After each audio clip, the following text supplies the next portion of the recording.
Welcome back, ladies and gentlemen, to the second half of Season 2 of Thursday's Theology. My name is Pastor Jeff, and I am your host. The reason I am Pastor Jeff is I was recently promoted to Pastor of Student Ministries at my church, and I'm really excited about it. I did that. I was promoted. I finished seminary, so there's a lot of really awesome things happening in my life. So I decided to get back into it and start off the second half of Season 2 of Thursday's Theology by talking about the theology of the Marvel Cinematic Universe.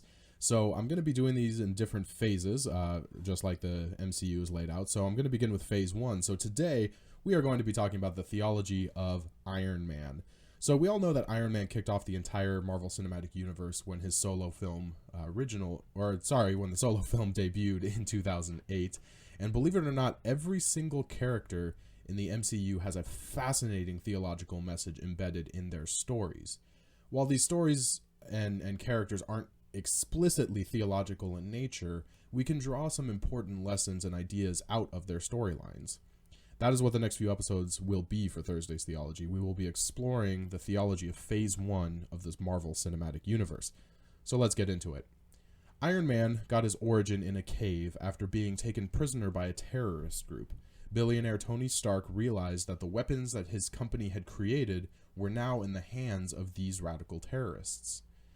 That is as far as we need to go in order to see theology at work. I'm serious. That's all we need to know of Iron Man's story. The reason is because what you see in the story of Iron Man is that he begins the movie concerned only with how much money he can make and how much he can show off his extreme intellect. Tony Stark is a billionaire playboy who loves to talk about himself and his achievements.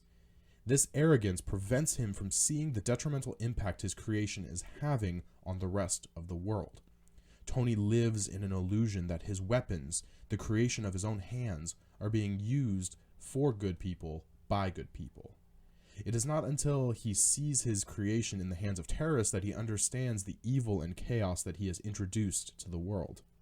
In fact, once he is rescued from his captivity, his first action is to shut down the weapons manufacturing wing of Stark Industries. This causes the stock to plummet and the board of directors to freak out and the public to think that Tony has lost his mind. Where we see theology at work is our ability to create beauty or create ugliness. My dad once told me that our hands are the same hands that are capable of healing someone and hurting someone. It just depends on whether we choose to pick up a scalpel or a sword. Just because we have the ability to create does not always mean we should. Tony Stark is a perfect example because it gives us a glimpse of our own humanity. Tony wanted nothing more than to make money by any means necessary. Even if it meant building instruments of death, as long as there was cash in his bank account, little else mattered.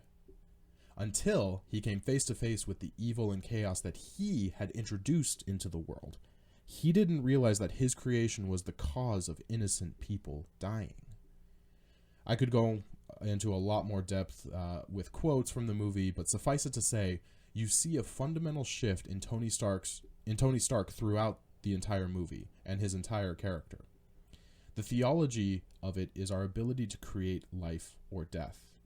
We look at the creation narrative in Genesis and we see every single aspect of creation God calls good.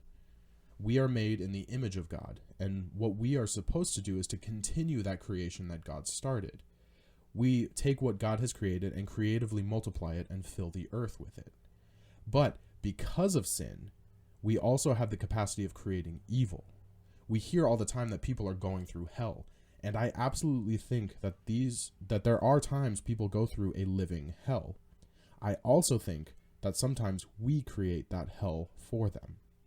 Just because we have the capability of creating things doesn't always mean we should. We have the ability to create either good or evil. That is what makes Iron Man's story so interesting, because it is a question that we all must face in our lives. That is, what are we going to create and bring into this world? And that, ladies and gentlemen, is the theology of Iron Man 1. So thank you for joining. My name is Pastor Jeff, and this is Thursday's Theology. And remember, theology doesn't always have to be difficult. It is simply the study of who God is. Take care. We'll see you next week.